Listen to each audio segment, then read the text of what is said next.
Cocaine Bear, which is directed by Elizabeth Banks, and honestly, this is actually the first directorial feature from Elizabeth Banks that I have the privilege of actually watching myself. I'm pretty sure she has only directed one other film before this, that being Charlie's Angels reboot, and I've heard very negative things about her direction in that. And honestly, with her direction in Cocaine Bear, I was pleasantly surprised. But to preface as well, this is unfortunately Ray Liotta's last feature-length film, as he passed away last year. And I really loved Ray Liotta ever since Goodfellas as Henry Hill. That's basically his most acclaimed role ever. But here we are. He had to finish his legacy with the likes of fucking Cocaine Bear. Nevertheless, Cocaine Bear is apparently loosely or tightly inspired by true events. I'm not entirely sure. They're never too specific about it. But it's basically about a Georgia setting of cocaine that gets pushed out of an airplane, and a bear stumbles on it, starts eating it, and goes insane. And alongside that, you have a bunch of characters with their own personal stories intertwined with this cocaine and with the adventure in the wilderness. And that's essentially the entire story of Cocaine Bear. Now, Cocaine Bear, honestly, like I said, this is the first directorial feature from Elizabeth Banks that I've had the privilege of watching. I was actually pleasantly surprised. This is a surprisingly entertaining film. The direction is actually very focused, and the performances are pretty well fucking done, especially the characters and actors and actresses that actually try using Georgian accents, which it's a hit or miss kind of thing. I thought that the accents were mostly just funny. Honestly, it was making me feel like I was watching a British Guy Ritchie film, because he always uses Brit actors and his dialogue is always witty and just masterful for that class of a human being. Now, the story is fine. It's a pretty funny film. It's a bit more graphic than you would expect.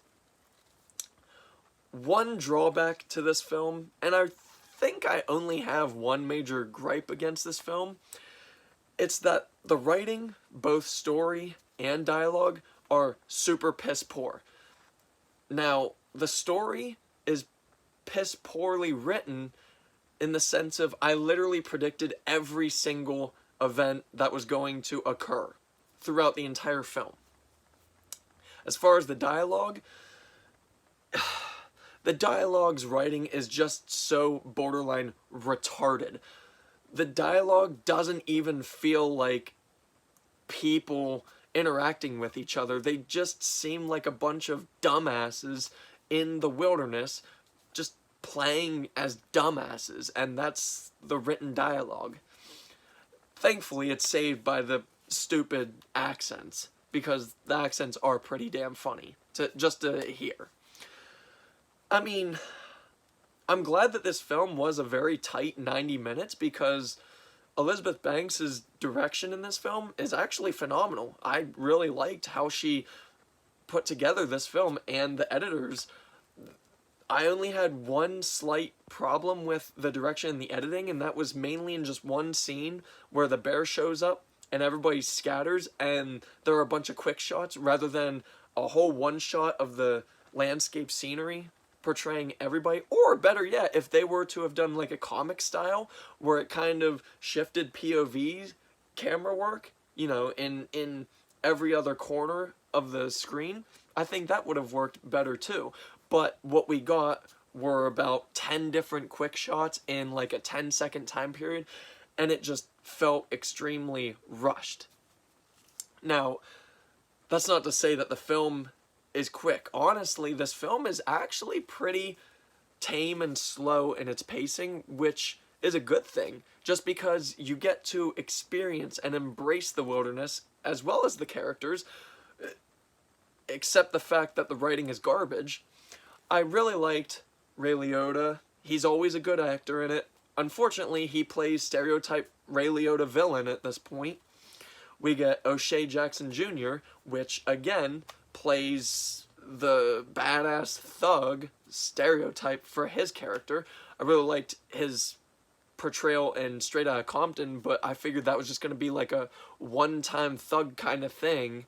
But I guess he's just going to do what his dad did in acting and try to be that thug tough guy in everything. Kerry Russell is a pretty good performer and character as the nurse mom. The kids actually act pretty damn well. Margot Martindale is a good wilderness sheriff. I'm not entirely sure what they're called. And her friend, honestly, her friend, the dude, just the entire time, every time he was on screen, I just constantly kept thinking fatter Tom DeLonge in the First Date outfit. And if you watch this film, you'll know exactly who I'm talking about and why I say that, because literally the dude just looks like fat Tom DeLonge in the First Date video. Overall, though, this is an entertaining film. Some gripes, some problems, mainly in the writing. Not just in certain aspects, just the entire written part of this whole film is kind of garbage. But nevertheless, everything else holds up strongly enough to not really care about the writing.